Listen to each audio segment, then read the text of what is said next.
बिस्मिल्लाहिर्रहमानिर्रहीम। अस्सलाम वालेकुम, वेलकम टू माय चैनल। आज का हमारा टॉपिक है न्यू हिस्टोरिसिज्म। ठीक है, और न्यू हिस्टोरिसिज्म की हम डेफिनेशन करते हैं तो new historicism is a literary theory whose goal is to understand the intellectual history through literature and literature through its cultural context। Basically जो न्यू हिस्टोरिसिज्म है ये एज अ रिएक्शन डेवलप हुई थी एक मूवमेंट न्यू क्रिटिसिज्म की opposition में। ठीक है, उसके अगेंस्ट शुरू हुई थी ये। न्यू क्रिटिसिज्म कहता था कि सिर्फ जो टेक्स्ट है उसी को रीड किया जाए। ठीक है, new criticism emphasises close reading of the text. New criticism सिर्फ एम्फसाइज करता था close reading of the text पे कि टेक्स्ट में क्या कहा गया है, उसका फॉर्म, उसका स्ट्रक्चर, उसका थीम, उसका प्लॉट, ठीक है, कैरेक्टराइजेशन वो किस किस्म की है, ये न्यू क्रिटिसिज्म कहते थे। ठीक है, कि थीम्स क्या हैं, मोरालिटी इश्यूज उसमें कौन से उठाए गए हैं। जबकि जो न्यू हिस्टोरिसिज्म है, न्यू हिस्टोरिसिज्म में context, content, history, persisting ideology, critics, circumstances, ठीक है, historical difference between the author and the critic और उसका स्ट्रक्चर, इसमें हर चीज़ को देखा गया। ठीक है, न्यू क्रिटिसिज्म वाले कहते थे कि टेक्स्ट को पढ़ते हुए उसके ऑथर की हिस्ट्री और टेक्स्ट की हिस्ट्री को इग्नोर करना चाहिए। ठीक है, टेक्स्ट को ही कंसीडर करना चाहिए, सिर्फ close reading of the text पे ही एम्फसाइज करना चाहिए। जबकि न्यू हिस्टोरिसिज्म ने कहा, वो जो न्यू हिस्टोरिसिस्ट थे उन्होंने कहा कि जब क्रिटिक जो है वो रीड कर रहा होता है टेक्स्ट, ठीक है, टेक्स्ट और उसकी history, one his own social economic aspects are to be taken in. Critic के जो सोशल इकोनॉमिक एस्पेक्ट्स हैं हमें उनको भी कंसिडर करना चाहिए, ना कि सिर्फ टेक्स्ट को कंसिडर करना चाहिए, क्रिटिक के सोशल इकोनॉमिक एस्पेक्ट्स को भी हमें कंसिडर करना चाहिए। And history of both the author and the critic must be considered together. ठीक है, कि text plus context together, author का भी और क्रिटिक का भी, text and context of the author and text and context of the critic, हम दोनों चीज़ों को करेंगे। ठीक है, कॉन्टेक्स्ट में आपके पॉलिटिकल, सोशल और इकोनॉमिकल, ये तीनों एस्पेक्ट्स इंक्लूड होंगे। ठीक है, अच्छा, जो न्यू क्रिटिसिज्म है ये मूवमेंट रही 1920 से 1960 तक। ठीक है, और जो न्यू हिस्टोरिसिज्म है वो स्टार्ट हुई 1980 से और 1990 पे ये ख़त्म होगी। 1990s में चलती रही है लेकिन 2000 तक ये ख़त्म हो चुकी थी। ठीक है, तो new historicism is a literary theory based on the idea that literature should be studied and interpreted with in the context of both the history of the author and the history of the critic. और ये term किसने coin की? New historicism जो term है ये coin की Stephen Greenblatt ने। ठीक है, और इसको इसने एक और नाम भी दिया न्यू हिस्टोरिसिज्म को, कल्चरल पॉलिटिक्स। वो कहता है they can be called new historicism और कल्चरल पॉलिटिक्स, क्योंकि हम सारे एस्पेक्ट्स को कल्चरल, पॉलिटिकल, सोशल, इकोनॉमिकल हम उसको कर रहे हैं इंक्लूड।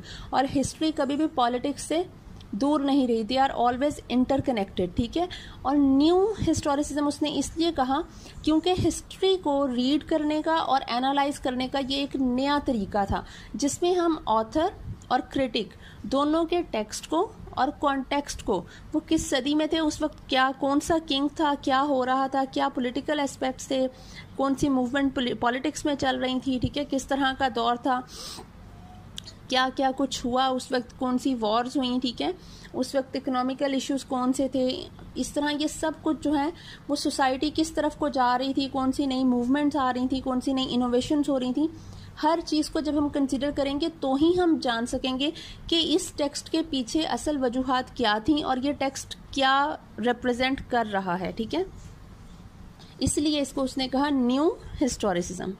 अब new historicism believe that history is a story narrated by historians. ठीक है, कि हिस्ट्री एक स्टोरी है जिसको हिस्टोरियंस ने नरेट किया है, not a set of documents to make facts. वो कहते थे कि ये एक फैक्ट एंड फिगर नहीं है जो बताए गए हैं, बल्कि ये एक स्टोरी है जो बताई गई है। जो हिस्ट्री लिखी जाती है वो एक स्टोरी लिखी जाती है, ये कोई फैक्ट एंड फिगर्स नहीं होते। दे अजर्ट कि अब ये मैं आपको बताऊंगी वो क्यों स्टोरी कह रहा है और फैक्ट एंड फिगर नहीं कह रहा है इसको, क्योंकि वो कहता है कि हर जो बंदा है वो कहीं ना कहीं बायस्ड होता है। ठीक है, उसका अपना एक पॉइंट ऑफ व्यू होता है, उसका अपना एक पर्सपेक्टिव होता है चीज़ों के बारे में। किसी चीज़ के बारे में वो जो पॉजिटिव होता है और किसी चीज़ के बारे में नेगेटिव होता है। कोई भी इंसान न्यूट्रल रहकर नहीं लिख सकता है। ठीक है, वो जो जब हिस्ट्री लिखी जाती है तो ये बायस्ड ही होती है कहीं ना कहीं। 100% न्यूट्रल और ट्रांसपेरेंट हिस्ट्री नहीं लिखी जा सकती। इसलिए उसने कहा history is a story narrated by historians and not a set of documents to make facts, ठीक है। दे assert that history is narrated subjectively as no one is free of bias। वही बात उसने कर दी। New historicists said that old history is linear or chronological। It says that old history does not include everyone. It includes only those who are in power and does not talk about those who are not in power। कि जो old history लिखी गई है, जो पुराना तरीका था history लिखने का, टेक्स्ट लिखने का, उसमें वो सिर्फ पावरफुल के बारे में बात कर रहे हैं। कॉमन मैन और जो कॉमन क्लास थी उसके बारे में बात ही नहीं हो रही। हमें क्या पता, और एक किंग की ज़िंदगी को जानकर हमें क्या पता चल रहा है, हमें उस वक्त का अंदाज़ा उस बादशाह की ज़िंदगी को देखकर नहीं पता चलेगा कि कौन सा बादशाह था, किस तरह की उसकी शख्सियत थी, क्या वो करता था, किस तरह के डिसीजंस लेता था, ठीक है, उसका कोर्ट कैसा था, कोर्टियर्स कैसे थे, ये हमें इससे पता नहीं चलेगा। आम आवाम, उसकी राया, उसकी जो पॉपुलेशन है वहाँ की, वो कैसी थी, वो किस तरह से रहते थे, उनका लिविंग स्टाइल क्या था, उनकी लैंग्वेज क्या थी, ठीक है, हमें उससे पता चलेगा कि हम वो दौर किस किस्म का था, ठीक है। तो जो old history it only talks about the powerful. अब इसके बारे में ये स्टीफन ग्रीनबर्ग कहता है कि जो न्यू हिस्टोरिसिज्म है वो बिलीव करते हैं कि ट्रूथ जो है वो बेसिकली कंस्ट्रक्टेड और फैब्रिकेटेड होता है, क्रिएटेड होता है। कि वही बात होगी ना कि सच एक ट्रांसपेरेंट चीज़ बताई नहीं जा रही, सच बनाया जा रहा है। जिस तरह आजकल का जो मीडिया है, जो न्यूज़ चैनल्स हैं, ये फैब्रिकेट करते हैं स्टोरीज़ को, ये बनाते हैं स्टोरीज़ को और उसको सच साबित करते हैं। मतलब एक फैब्रिकेटेड ट्रूथ होता है जिसको वो प्रूव कर देते हैं, लेकिन उसकी बेसिकली उसकी कोई वो रूट नहीं होती है, उसका कुछ पता नहीं होती है। When power changes the knowledge changes and the truth also changes. कि जब एक किंग से दूसरा किंग आता है, अगर हम हिस्ट्री की ही बात करें तो आप देखें कि जिस तरह ये इंडो पाक की जो हिस्ट्री है, ठीक है, हम इस पे अगर बात करें तो आप देखेंगे कि इंडियंस जो हैं उनको कुछ अलग हिस्ट्री पढ़ाई गई है और हमें कुछ अलग हिस्ट्री पढ़ाई गई है।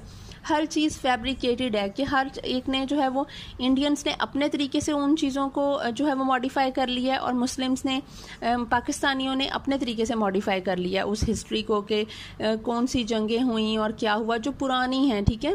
ये 1965 1971 को छोड़ दें तो आप पिछली जंगों को देखें जो थी खिलजी की और अकबर की एंड ऑल दैट, तो आप देखेंगे कि हर जो उनके जो कंक्लूड उन्होंने किया है और जो सारा कुछ है वो सब फैब्रिकेटेड सा लगता है।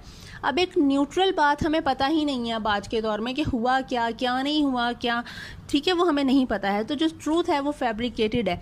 और जब पावर चेंज होती है, जब एक किंग से दूसरा किंग आता है, किंगशिप चेंज होती है, अथॉरिटी चेंज होती है, तो नॉलेज भी चेंज हो जाता है। हर किंग अपने आप को जो है वो आला साबित करने के लिए वो हिस्टोरियंस उसके बारे में बढ़ा चढ़ा कर लिखना शुरू कर देते हैं और एक जो ट्रांसपेरेंट इमेज है वो नहीं सामने आती और ट्रूथ आल्सो चेंजेस, और इसीलिए उसके साथ ही सच्चाई भी बदल जाती है। जब नॉलेज बदलता है ज़ाहिर है लोगों में एक बात फैल जाती है। वो देखिए हमारे पास एक जो नॉलेज पहुंच रहा है किताबों के थ्रू और हम पढ़ रहे हैं वो एक अलग बात है, एक जो हमारे फोर फादर्स के थ्रू मिल रहा है, ठीक है, मेरे ग्रैंडफादर ने उनके ग्रैंडफादर ने उनको बताया, मतलब जो हमारे ग्रैंडफादर्स हैं, ग्रैंड मदर्स हैं, वो कुछ अलग सुनते आ रहे हैं, उनसे आगे पहुंचा और हमारी जनरेशन तक जो बातें पहुंची हैं ये एक अलग है।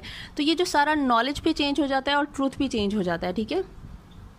तो इस तरह से तो अब therefore the truth is changeable। they further explain that prejudice happens in two way।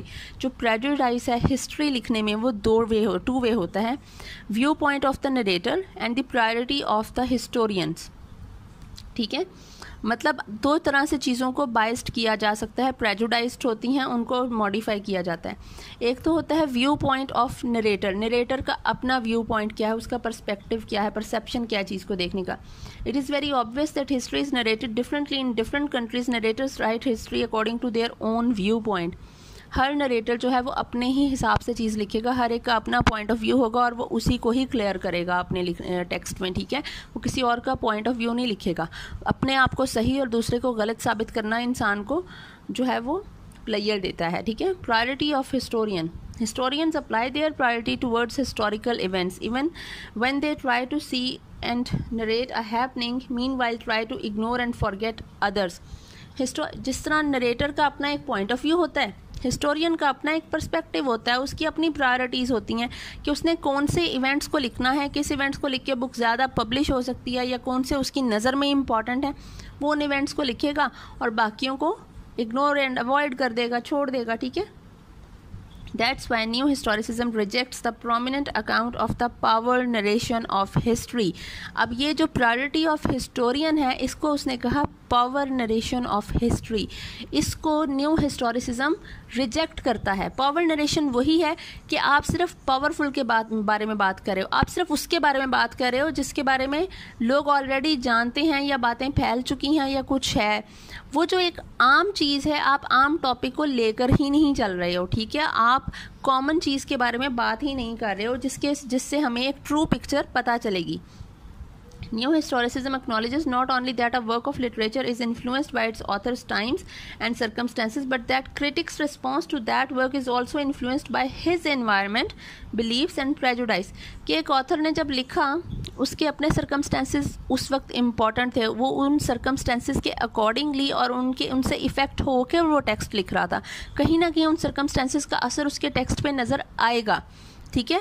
उसी तरह जब क्रिटिक का दौर आया और क्रिटिक ने वो टेक्स्ट पढ़ा और उस पर क्रिटिसाइज़ किया, तो जो क्रिटिक का अपना इन्वायरमेंट था, क्या माहौल है, उसका क्या बिलीव्स हैं, उसके क्या प्रेजुडाइसेस हैं, वो क्या सोचता है उसके बारे में, वो भी इम्पॉर्टेंस रखता है, ठीक है।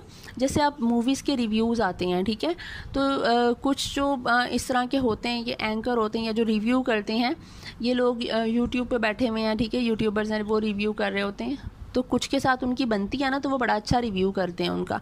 जिनके साथ नहीं बनती, कोई क्लैश हुआ हुआ है उनका कोई इतना बुरा रिव्यू करेंगे, इतने परखच्चे उड़ाएंगे ना, तो ये पावर नरेशन होती है कि आप किसी के परखच्चे उड़ा रहे हो और किसी की बिला वजह ही तारीफ़ किए जा रहे हो। किसी ने अच्छा काम किया है तो उसको कुछ भी नहीं, और किसी ने बुरा काम किया तो भी तारीफ़।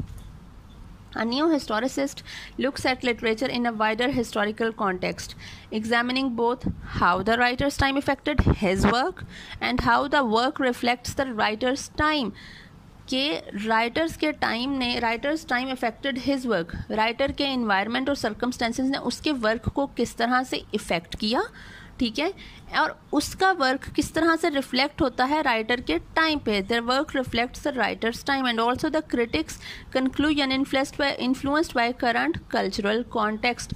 कि ये हर चीज़ इम्पॉर्टेंट होती है कि जिस तरह आपके जो सर्कमस्टेंसेस थे उन्होंने आपके वर्क पे इफ़ेक्ट किया है, उसी तरह आपके वर्क ने आपका वो जो टाइम आएगा, आप जो नेक्स्ट आएगा, उसमें वो कहीं ना कहीं उसकी रिफ्लेक्शन नज़र आएगी। वो क्या नज़र आएगा वो भी, और क्रिटिक के सर्कमस्टेंसेस क्या थे। न्यू हिस्टोरिसिस्ट ने 2 क्वेश्चन पूछे। They ask how has the event been interpreted, किस तरह से इवेंट को इंटरप्रेट किया गया, and what do the interpretation tells us about interpreter. पहली बात, इवेंट को किस तरह से इंटरप्रेट किया गया है, बताया किस तरह से किया, और दूसरी बात कि इंटरप्रेटेशन जो है उससे हमें इंटरप्रेटर मतलब ऑथर के बारे में क्या पता चलता है।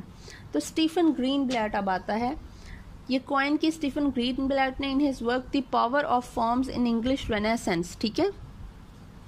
एक इसका ये काम है, इसने शेक्सपियर के बारे में बहुत ज़्यादा बात की है।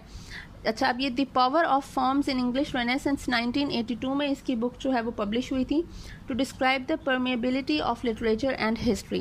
The term new history was indebted to the French term nouvelle history, ठीक है। ये जो टर्म है न्यू हिस्ट्री, ये फ्रेंच टर्म से ली गई है, नोवेल हिस्ट्री, हिस्टोयर, ठीक है।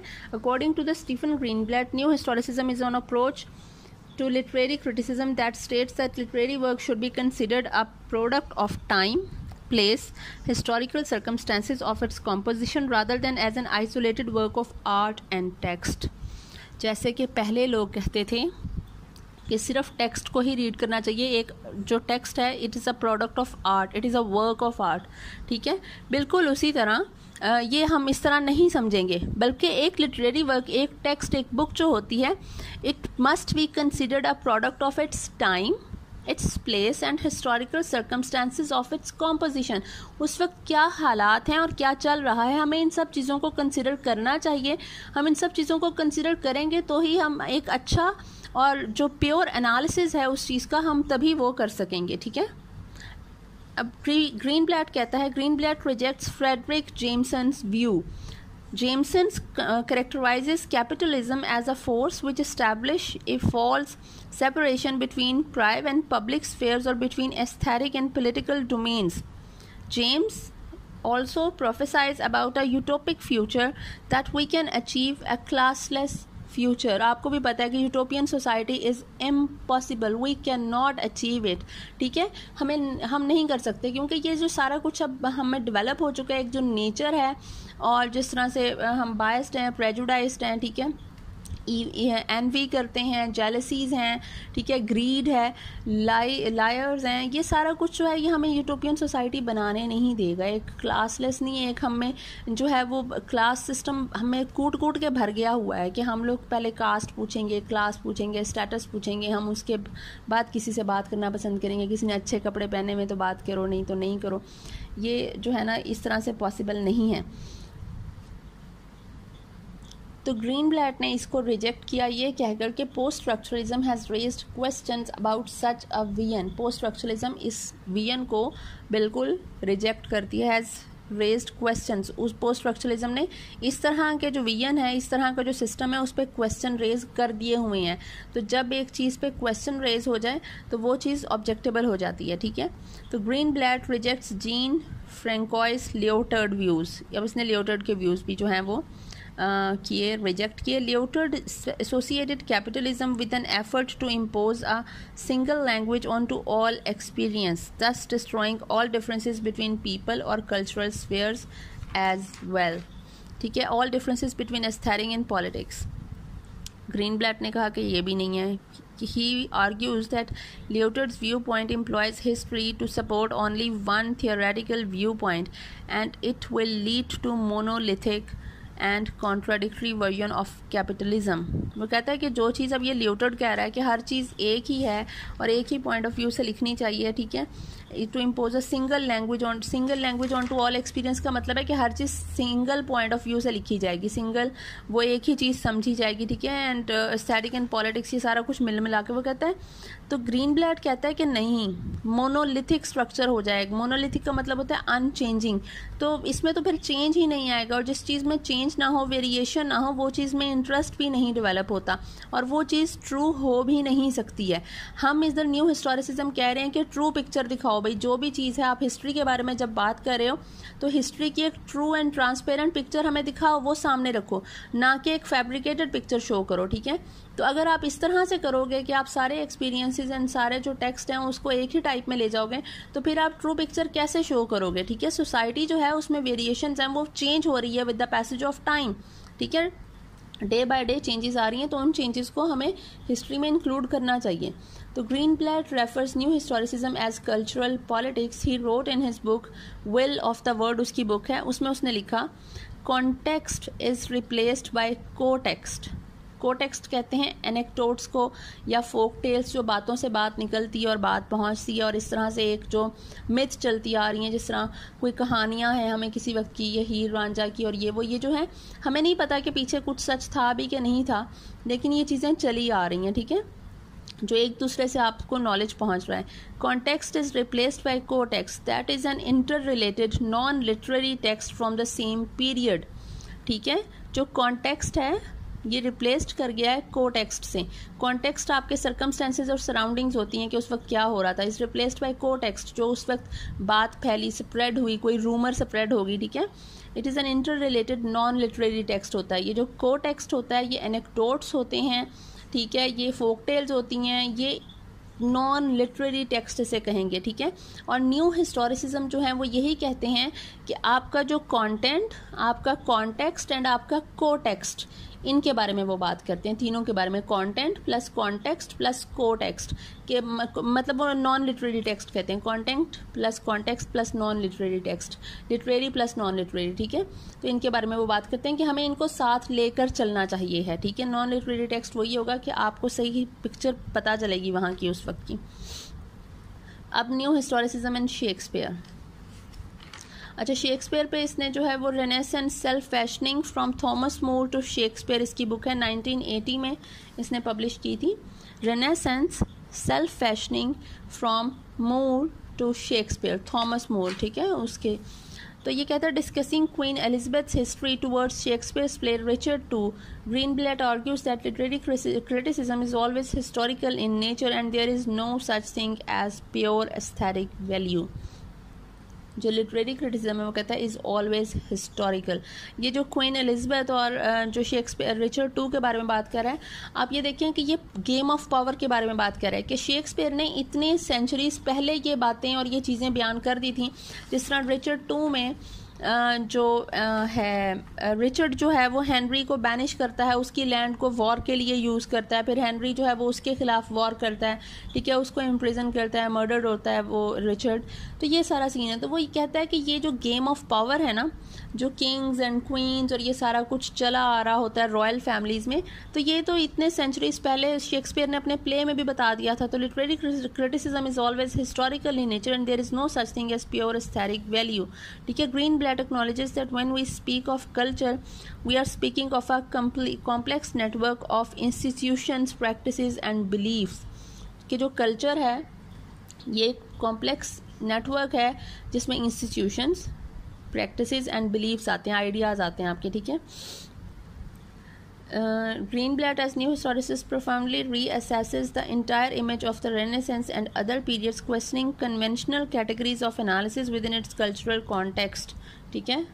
कि जब हम हिस्टोरिसिज्म की वो कहता है बात करते हैं तो हम Marxism, feminism, structuralism, post structuralism, हम उस वक्त की सारी मूवमेंट्स की बात करेंगे, हम उनको अपने एनालिसिस में इंक्लूड करेंगे, हम उनको देखते हुए ही बात करेंगे, एनालाइज करेंगे अपने जो टेक्स्ट होगा उसको क्रिटिसाइज करने के लिए, ठीक है।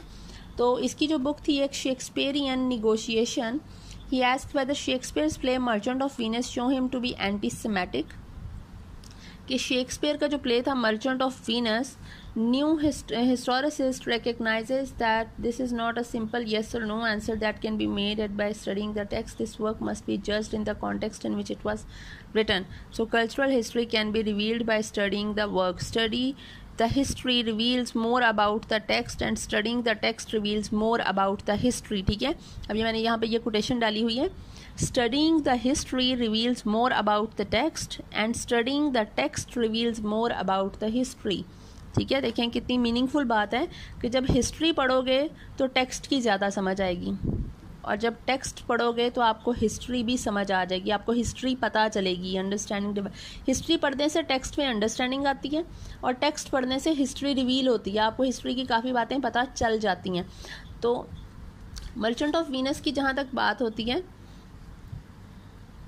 कि देखें जो मर्चेंट ऑफ वीनस है वो जू और क्रिश्चियन, मतलब शायलॉक जो था वो जू था, एंटोनियो जो है वो क्रिश्चियन है इसमें, ठीक है। एंटोनियो अपने जो आपने शेक्सपियर का प्ले वैसे ये पढ़ा होगा, अगर आप न्यू हिस्टोरिसिज्म कर रहे हैं तो शेक्सपियर का प्ले तो पढ़े हुए होंगे अब तक।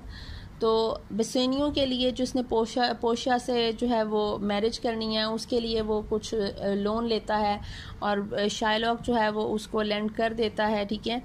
तो एंटोनियो जो है, लेकिन डिमांड उसकी ये होती है कि मैं तुम्हारा जो है 1 पाउंड जो है वो तुम्हारा फ्लैश जो है वो लूँगा, ठीक है, अगर तुम पे नहीं कर सकते हो, ठीक है। नॉन पेमेंट के जो है वो आफ्टर इफेक्ट्स जो हैं ये होंगे कि मैं तुम्हारा 1 पाउंड फ्लैश लूँगा। अब ये सारा सीन चलता है। अच्छा, अब इसमें शायलॉक को कोई इतना वो भी नहीं दिखाया गया, उसने तो पहले ही अपना ये अग्रीमेंट इनके दरमियान कॉन्ट्रैक्ट हो चुका था, ठीक है। फिर पोशिया केस लड़ती है और खैर एंटोनियो जो है वो जीत जाता है, शायलॉक हार जाता है, वो सारा जो चीज़ होती है। शायलॉक के बारे में थोड़ा सा ये भी बताया गया कि जो है शायलॉक जो है वो उसके साथ जो है वो किसी का रवैया नहीं अच्छा, और जो जूस थे वो मनी लेंडर्स ही हुआ करते थे उस वक्त ज़्यादा, इनके पास पैसा बहुत था, ये ऐसे ही लोगों को अपना मकरूज़ बनाते थे और इसी तरह थोड़ा पावर में रहने की कोशिश करते थे जूस जो हैं। क्रिश्चियंस जो हैं वो इनको अच्छा भी नहीं समझते थे, बहुत बुरा सलूक करते थे, एक किस्म का आउटकास्ट समझते थे इन्हें, लेकिन जब पैसों की ज़रूरत पड़ती थी तो आपको जाना फिर जू के पास ही पड़ता था। अब जू ने अगर एक जो है वो ये कंडीशन रख दी है तो आप उसमें जो है वो उसके वो केस लड़ती है और फिर वो जो भी सारा कुछ सीन होता है। तो इसलिए जो है वो शेक्सपियर के बारे में बात कर रहा है कि क्रिश्चियन और जूस का जो ये सारा कुछ सीन था तो क्या ये इसको एंटीसेमेटिक बनाता है इसको, ठीक है, उसको कि उसने इतने 100 साल पहले ही ये बात कर दी थी, ठीक है। हमें अगर वो कहता है कि न्यू हिस्टोरिसिज्म की अगर हम ये प्ले देखते हैं, पढ़ते हैं, तो हमें उस वक्त का भी पता चलता है कि उस वक्त भी ये सारे सिनेरियोज थे। हम अगर इसको ज़रा डीपली करते हैं तो हमें इनके जो इंटर रिलीजन जो इनके कॉन्फ्लिक्ट्स थे हमें वो पता चलते हैं, ठीक है। और शेक्सपियर को फिर हम कहाँ पे खड़ा करेंगे कि वो क्रिश्चियंस की साइड पे था या वो जूस की साइड पे था, इस पर तो फिर अब बहस हो सकती है, ठीक है। As literature reflects its own historical context, in the same way literary criticism is affected by and reveals the beliefs of our times, ठीक है। वो हमारे उस वक्त के टाइम की बिलीफ्स बताता है। शेक्सपियर का अब वो टेम्पेस्ट की बात करता है, reflects the imperialist rape of the third world, ठीक है। जॉनसन ने वो, ये तो आपने बड़ी दफ़ा पढ़ी होगी, जो जॉनसन ने कहा था शेक्सपियर के बारे में, triumph in Britain thou have one to show to whom all scenes of Europe homage owe, but he was not of an age but for all times, ठीक है। ये शेक्सपियर के बारे में कहा था जॉनसन ने, और ये आई थिंक आ भी जाता है ऑब्जेक्टिव वगैरह भी कुछ इस तरह से। अब शेक्सपियर की टेम्पेस्ट को उसने इम्पीरियलिस्ट क्यों कहा? टेम्पेस्ट अगर आपने पढ़ा है तो उसमें आपको पता है कि कैलिबान होता है, प्रॉस्पेरो होता है। प्रॉस्पेरो जो है वो अपनी बेटी की जान, मिरिंडा की जान बचाने के लिए वहाँ से निकल आता है। उसका भाई जो है वो उसको बेट्रे करता है प्रॉस्पेरो का, ठीक है। अब ये एक आइलैंड पे आया हुआ है, आइलैंड पे ऑलरेडी कैलिबान की जो माँ है, विच जो है वो इसको ये किस्म का मॉन्स्टर सा दिखाया गया है, ठीक है, स्नेक टाइप सा, लेकिन ह्यूमन शेप में है। तो ये जो है वो कैलिबान ये वहाँ पे ऑलरेडी रह रहा है, ठीक है, जो कैलिबान है। प्रॉस्पेरो अपनी बेटी के साथ वहाँ पे आता है अपनी जान बचाता हुआ। वहाँ पे जब वो आता है वो कैलिबान को देखता है, तो कैलिबान जो है वो एक अगली सी क्रिएचर है, ठीक है, अगली है और हार्मलेस है अगर कंपैरिजन किया जाए प्रॉस्पेरो से। प्रॉस्पेरो के पास मैजिक्स हैं, उसको मैजिक आता है, उसके पास एरियल है, ठीक है। तो वो फिर इस अगली क्रिएचर को, इस हार्मलेस क्रिएचर को, बेसिकली हार्मलेस क्रिएचर को वो यूज़ करता है अपने मकसद के लिए, उससे काम करवाता है, उससे लेबर करवाता है, ठीक है, और उसको वो यूज़ करता है, ठीक है। और उसके साथ उसका बिहेवियर भी बिल्कुल भी अच्छा नहीं है, ठीक है, कैलिबान के साथ। अब ये सारी चीज़ें हमें कहाँ, ये imperialist rape of the world क्यों है? देखें, जो इन्होंने जो वाइट पीपल थे, ठीक है, ब्रिटिश अमेरिकन, इन्होंने अफ्रीकन्स के साथ, जो नेग्रोज थे, इन्होंने उनके साथ क्या किया? बिल्कुल यही तो किया। उन्हीं की लैंड्स पे गए, उन्हीं की लैंड्स पे जाके उन्हीं को कॉलोनाइज्ड कर लिया, उन्हीं के साथ बुरा सलूक कर रहे हैं, उन्हीं से लेबर करवा रहे हैं। आप उनकी जगह पे जाके उन्हीं को सर्वेंट बना रहे हो, उन्हीं से काम करवा रहे हो, ठीक है, और ख़ुद आप उनके जो है वो बन गए हो, ओनर बन गए हो, बॉसेस बन गए हो। तो ये सारी चीज़ें imperialist rape of the world है, ये इम्पीरियलिज्म, कॉलोनाइजेशन के जो कैलिबान है वो पुअर थर्ड वर्ल्ड है, कॉलोनाइज्ड है। प्रॉस्पेरो जो है वो जैसे अमेरिका, यूएसएसआर, ब्रिटेन है, कॉलोनियल है, इम्पीरियल्स हैं, ठीक है। जो एरियल है, जो उसके पास मैजिक पावर्स हैं, ठीक है, प्रॉस्पेरो के पास, और जो एरियल है ये किस्म के जो ब्यूरोक्रेट्स और एजेंसीज़ और जो रिच फैमिलीज़ जो आपका साथ दे रही होती हैं, ठीक है, वो लोग हैं जो वॉर को अच्छा समझते हैं, जो सप्रेस करना पुअर को अच्छा समझते हैं। ये एरियल वगैरह ये वो लोग हैं जो आपको हेल्प आउट करते हैं, ठीक है। तो इन हिज बुक, जो ग्रीनब्लैट की बुक है, tyrant Shakespeare on politics, Greenblatt ने अब आइडेंटिफाई किया मैकबेथ को with the current political scenario, the election in which Trump was competing for the president of US. It was seen already in Shakespeare's play 100 of years ago. वो कहता है ये जो Trump अब ये जो इलेक्शन लड़ रहा है ना, ये तो मुझे मैकबेथ ही लग रहा है। Trump is no Macbeth or Richard III, but one of the other character in Shakespeare. वो कहता है ट्रम्प कोई रिचर्ड III या वो ट्रम्प जो है ये जो है वो ना आप कहो कि मैकबेथ से रिजेंबल कर रहा है ना रिचर्ड III के, लेकिन जो हालात हैं वो सारा कुछ यही कह रहे हैं कि it is one of the other character in Shakespeare's पर play a triumphant Caliban with a Twitter account. उसने ट्रम्प को कहा है a triumphant Caliban with a Twitter account. बेचारा ट्विटर पे बहुत जलील होता है Trump. He also stated that the Trump era is not 1984, it's King Lear। और King Lear का भी आपको पता है उस वक्त बेचारे King Lear के साथ क्या हुआ था, उसके गलत डिसीजंस ने उसको कहाँ से कहाँ पहुँचा दिया था। वो जो एक गलत डिसीजन होता है, इसलिए इसने King Lear से इसको किया है कि ट्रम्प जो है वो 1984 वाला एरा नहीं है, King Lear वाला एरा है, कि उसका गलत डिसीजन उसको कहाँ पहुँचाता है, और ट्रम्प के गलत डिसीजंस और जो वो गलत बातें बोल देता है मीडिया पे आके, वो उसको कहाँ पहुँचाएंगे। फिर ओथेलो की वो बात करता है कि शेक्सपियर का ओथेलो उठा लो तो वो भी रेसिज्म पे बात कर रहा है, ठीक है। तो रेसिज्म तो वो चीज़ है जो हम अभी तक फेस कर रहे हैं, हम अभी तक उससे गुजर रहे हैं और ये ख़त्म ही नहीं हो पा रहा है, ठीक है। So it can be said that literature influences the culture and is influenced by the culture. वो कहता है इसीलिए हम ये कह सकते हैं कि लिटरेचर कल्चर को जहाँ इन्फ्लुएंस करता है वहीं पे कल्चर से इन्फ्लुएंस्ड खुद भी होता है, ठीक है। इन जो हिस्टोरिकल इवेंट्स होते हैं they are shaped by culture as well as shaped their culture. Culture से शेप खुद भी होते हैं और कल्चर को शेप भी करता है हर इवेंट जो है।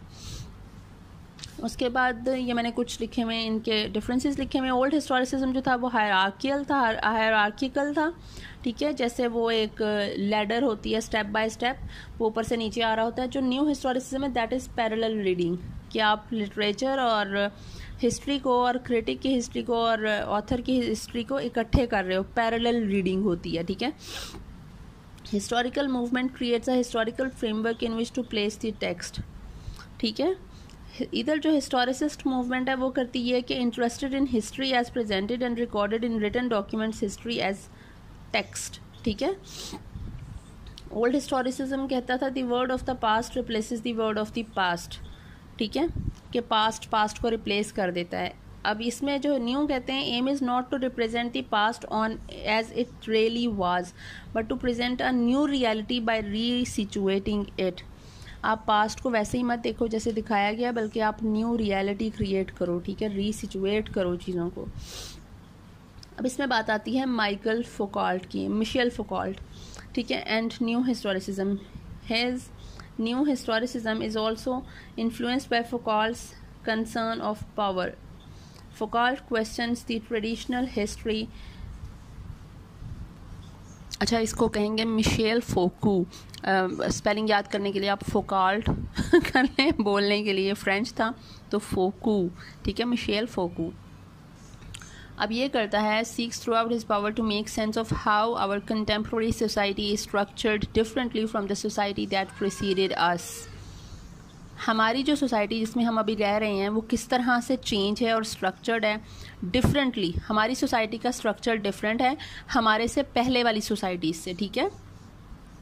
Foucault describes each process of modernization involving the disturbing effects of, वो कहता है कि जो ईच प्रोसेस ऑफ मॉडर्नाइजेशन होता है ना, जिस तरह हमारी जो सोसाइटी है वो पिछली सोसाइटी से डिफरेंट क्यों है, हमारा सोशल जो लिविंग है, हमारी जो वे ऑफ लिविंग है, हमारा जो लैंग्वेज है वो किस तरह से पहली वाली सोसाइटी से डिफरेंट है, क्योंकि power of individual and control of government, ये दोनों चीज़ों में चेंज आता है और वही जो चेंज है वो आगे सोसाइटीज़ में भी आता है।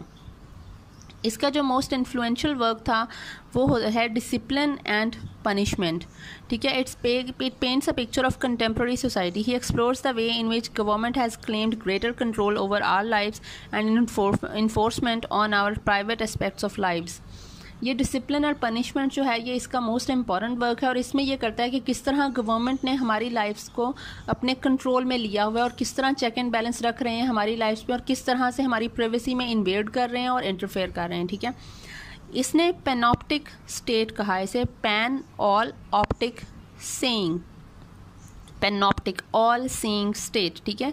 Foucault took the idea of panoptic state from Jeremy Bentham's के प्रिजन रिफॉर्म जो था ना, जेरेमी बेथम्स का प्रिजन रिफॉर्म, उससे इसने ये आइडिया लिया है पैनॉप्टिक स्टेट का, ठीक है। Bentham argued that the perfect prison would be structured in such a way that the cells would be open to central tower.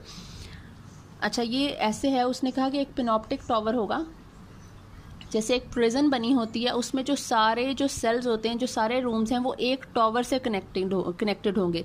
कोई भी प्रिजनर एक दूसरे को देख नहीं सकता, एक दूसरे से बात नहीं कर सकता, लेकिन वो पैनॉप्टिक टॉवर के थ्रू हर सेल में देखा जा सकता है और हर सेल में जो भी प्रिजनर है उसकी एक्टिविटी को सुपरवाइज किया जा सकता है, ठीक है।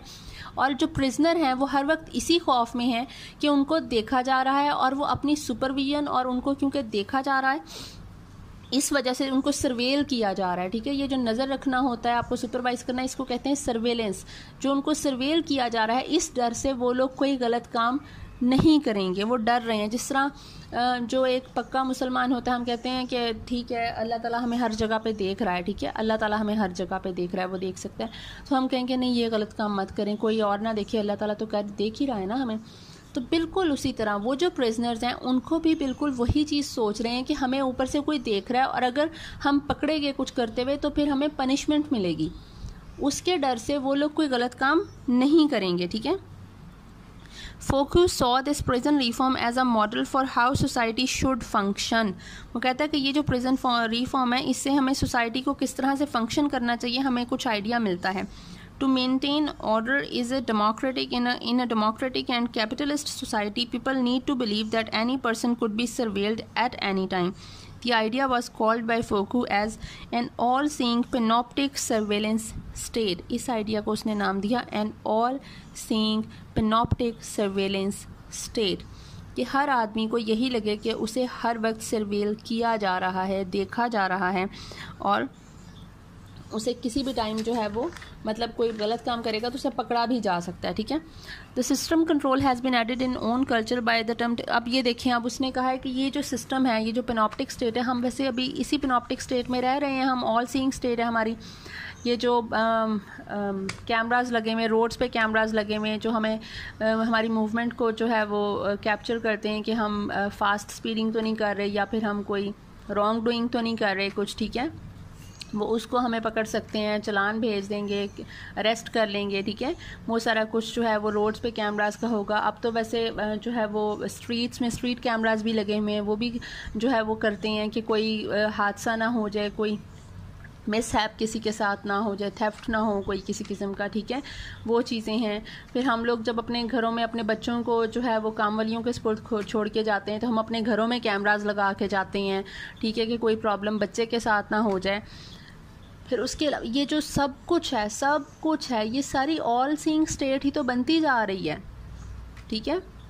हर जगह पे कैमरास लगे हुए हैं, हर जगह पे कंट्रोल किया जा रहा है, आपकी मूवमेंट को कंट्रोल किया जा रहा है। आपके जो आईडी कार्ड्स हैं वो चिप्ड हैं आप, ठीक है। इवन आप जो पेट लेते हो वो पेट भी चिप्ड होता है, ताकि पेट इधर उधर चला जाए तो हमें फ़ौरन से फ़ोन आ जाए कि वो अभी इतना रडार से बाहर निकल गया है, ठीक है।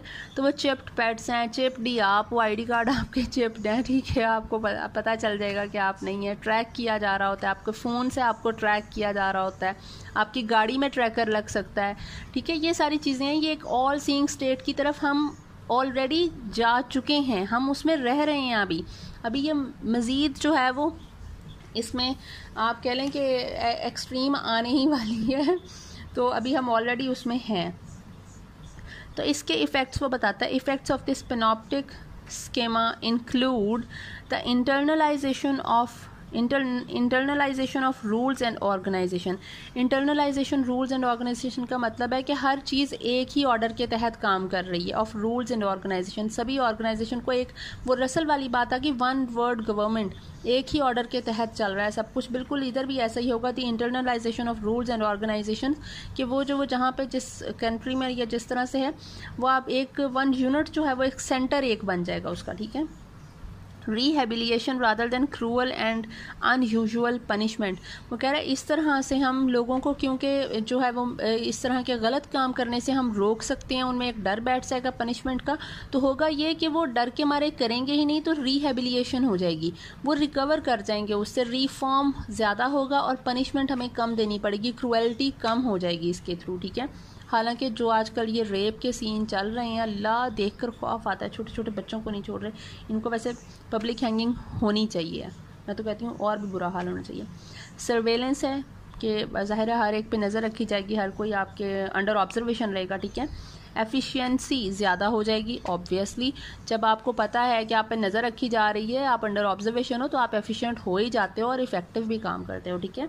स्पेशलाइजेशन भी हो जाएगी। इंफॉर्मेशन सोसाइटी, और सोसाइटी एक इंफॉर्मेशन सोसाइटी बन जाएगी, क्योंकि हर चीज़ इंटरलिंक्ड होगी, ठीक है, कनेक्टेड होगी।